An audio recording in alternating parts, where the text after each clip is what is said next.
बीमारियों की जड़ है ओवर थिंकिंग।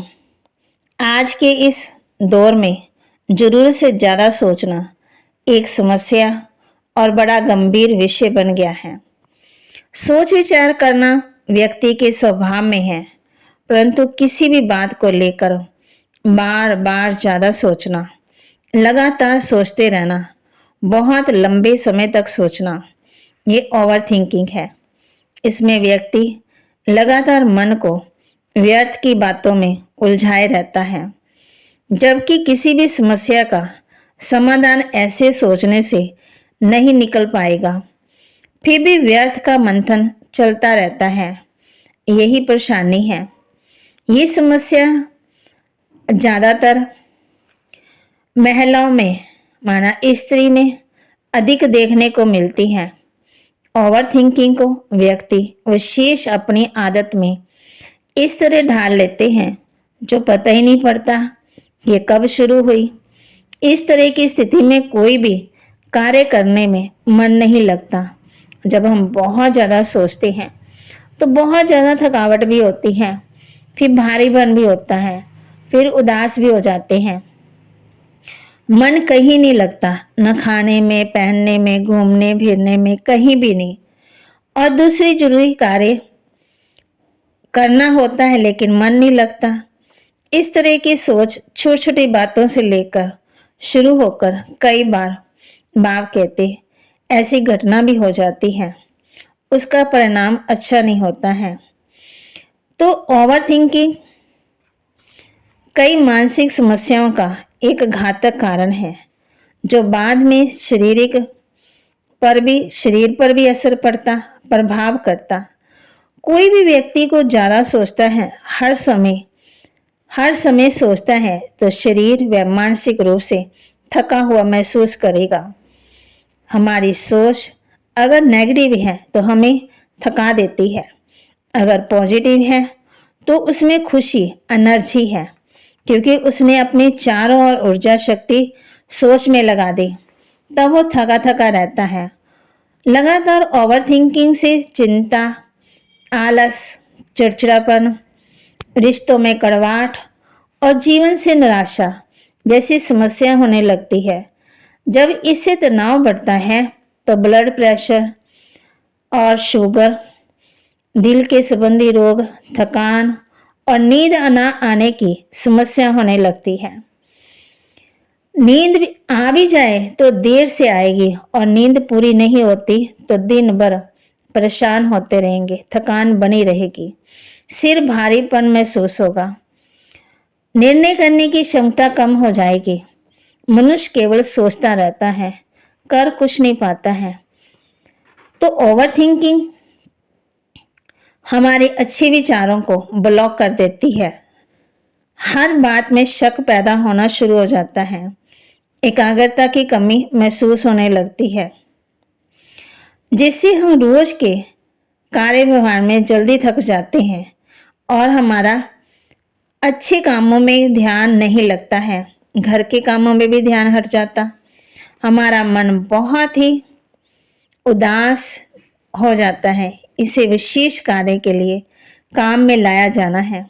गलत तरीके से मन को इस्तेमाल करने पर यह विनाशकारी हो जाता है।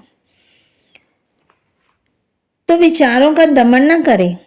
ओवर थिंकिंग में हमारे विचार घोड़े की तरह दौड़ते हैं। हर व्यक्ति जानता है कि किसी भी चीज को दबाकर बांध कर रखने से वह और ज्यादा भड़क जाती है। इसलिए जब भी ओवर थिंकिंग हो रही हो, जबरदस्ती विचारों को रोकने की कोशिश नहीं करें। इसके बजाय अपने आप को किसी अच्छे कार्य में व्यस्त कर लें तथा व्यर्थ और दूसरे विचारों से चेंज हो जाएं, तो उनकी दिशा ही बदल दें। सोच अच्छी रखें। कहावत है कि इंसान वैसा ही बन जाता है जैसा वह सोचता है। हम जीवन में सफल तभी हो सकते हैं जब सफलता हासिल करने के प्रति अपनी सोच को सकारात्मक रखेंगे। अच्छी सोच का संबंध सिर्फ कैरियर से नहीं है, ये परिवार और सामाजिक जीवन से भी जुड़ी है। नकारात्मक सोच वाले व्यक्ति अपने आसपास एक ऐसा नकारात्मक माहौल बना देते हैं जो उनके साथ साथ अनेक लोगों के मानसिक स्वास्थ्य व बुरा असर पड़ता है। सोचने की प्रक्रिया क्या कहो, अपने आत्मिक स्वरूप का फोकस कल पर नहीं, आज पर भी नहीं, अब भी की तरफ मोड़ दे। वर्तमान के पलों को जीने का प्रयास करें, अपने मन को लगाएं, क्योंकि विचारों के जाल भूतकाल और भविष्य काल की गलियों में बुने जाते हैं। ये अभ्यास हम करें तो हम संतुष्ट गहराइयों तक ले जाएगा। बार बार अपने नेगेटिव विचारों को पॉजिटिव में परिवर्तन करें। जब भी हम महसूस करें कि मन में व्यर्थ के विचार चल रहे हैं, तब अपने आप से सवाल करें कि मैं कौन हूँ, कैसा हूँ, मैं हंस बनना चाहता हूँ या बुगला, मैं अच्छा इंसान बनना चाहता हूँ जब बुरा। तो जैसे मिसाल देते हैं, बुगला पानी के गंध में ढूंढ ढूंढ कर भी खाता है। बुगले की निशानी और हंस की निशानी।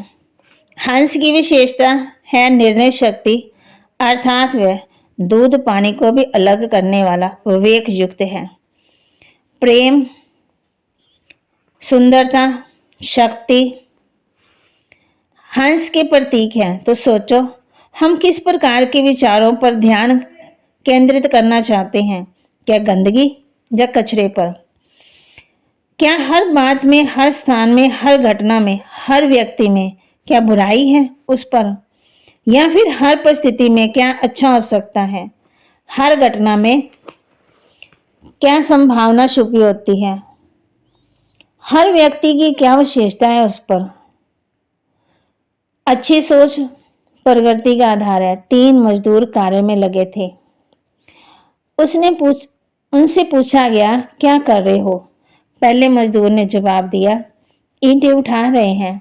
दूसरे ने उत्तर दिया, पैसे कमाने के लिए ईंटें उठा रहे हैं। तीसरे ने कहा, दुनिया की सबसे महान विशाल इमारत बना रहा हूं। पहले दोनों व्यक्ति अपने काम को सम्मान नहीं दे रहे थे। तीसरा व्यक्ति जरूर आगे बढ़ेगा, क्योंकि उसके विचार बहुत ऊंचे हैं और अपने काम की इज्जत करना जानता है। इंसान की सोच ही उसको आगे बढ़ाती है। तो बात आती है कि ओवर थिंकिंग से छुटकारा कैसे पाएं? ओवर थिंकिंग से छुटकारा पाने के लिए स्वयं को अपनी शक्तियां, कमियां, कमजोरियां साथ पूरी तरह से अपनाएं, अर्थात स्वीकार करें। अपनी विशेषता और गुणों को पहचानें। स्वयं के मन पर जरूर से ज़्यादा बोझ न डालें। ये मनुष्य जीवन का श्रृंगार बदलता रहता है, पल पल बदलता रहता है। व्यस्त रहने के लिए कोई ना कोई कार्य में लगे रहें। आर्ट बनाएं, कुछ ना कुछ लिखें, पढ़ें, लिखें, आध्यात्मिक पुस्तकें, मेडिटेशन करें। मन को नियंत्रण करने से सबसे अच्छा ये साधन मेडिटेशन। इनसे मन शांत होता है और व्यर्थ विचारों पर कंट्रोल करने की शक्ति मिलती है। किसी भी आदत को बदलने के लिए हिम्मत की जरूरत होती है। अतीत या भविष्य की चिंता को उठाकर अलग रख दें, भूल जाएं, क्योंकि कुछ भी नामुमकिन नहीं है। जितना जो उदारचित होता है, उतना ही वह आकर्षण मूर्त होता है। तूफान जीवन को अस्त व्यस्त करने नहीं, मंजिल के रास्तों को साफ करने आते हैं। तूफान जीवन को अस्त व्यस्त करने नहीं, मंजिल के रास्तों को साफ करने आते हैं। तो हमें मना कि ओवर थिंकिंग से छुटकारा कैसे पाना है, कैसे उनको अपने मन सोच को परिवर्तन करना है। ओवर थिंकिंग हमारी आत्मा की एनर्जी को ख़त्म करती, जैसे जैसे सोचते हैं वैसे वैसे बन जाते हैं। अगर आपको ये टॉपिक अच्छा लगा, इसको लाइक करें, शेयर करें, सब्सक्राइब करें और कमेंट में ज़रूर लिखें। सवेरे सवेरे उठकर शरीर के भान से परे मन बुद्धि से परमात्मा बाप की याद में बैठना, ये है विश्व को शांति का दान देने की विधि को अपनाएं और अपने जीवन को खुशहाल रखें। धन्यवाद।